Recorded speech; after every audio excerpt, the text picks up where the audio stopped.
breakfast. We got a lot of stories about Tony Stewart. Okay, I got a few characters over there too. It's just this morning what we were doing is comparing the game of life that you and I are living, with the game of football. So I spent most of the time with that little illustration. Is that what most people closely identify you with, is the football? No, I say it depends on where I am. If I'm around Charlotte, anywhere in the southeast, or any place where I'm around Indianapolis, they'll be yelling at me about racing. And then if other places, if I'm around D.C. or something, it's football. So I've been blessed. Had two things there that most people never get to have one dream. God's blessed me with two occupational dreams, so football and racing.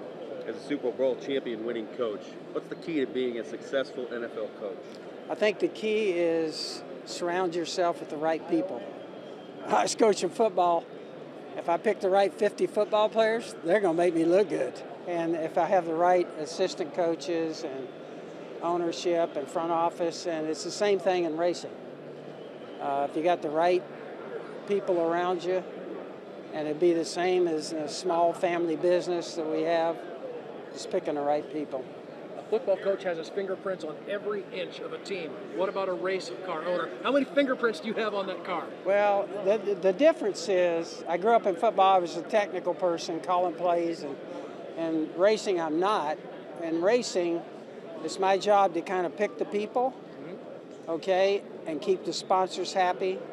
And then I tell everybody the first of every month, try and pay the bills. That's a thrill. You have any thoughts on Andrew Luck here in Colts country? I'd say they got a great one. That's the only thing I would say there. You kind of watch him play, and I got a lot of respect for the Colts.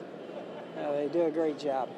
Finally, Roger Goodell's coming down hard on off-the-field issues with the league.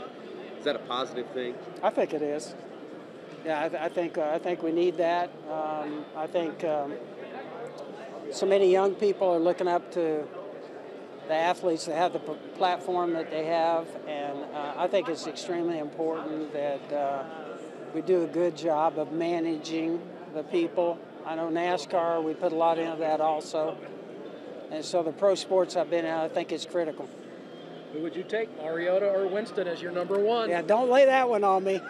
I haven't studied either one of them, but the only thing I can say, you never pass up a quarterback if there's one there you like. I'll put it that way. Is this your first book, Coach, that you've written? No, it's actually the third one.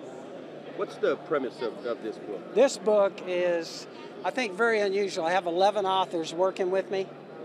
You don't want the football coach writing about some of these critical topics in life, and so I had 11 authors who have spent their life studying what God has to say about those topics, finances, health, and so I picked 11 guys. They write their chapter, and then my story weaves through there to kind of show people how to stay away from making the mistakes I made.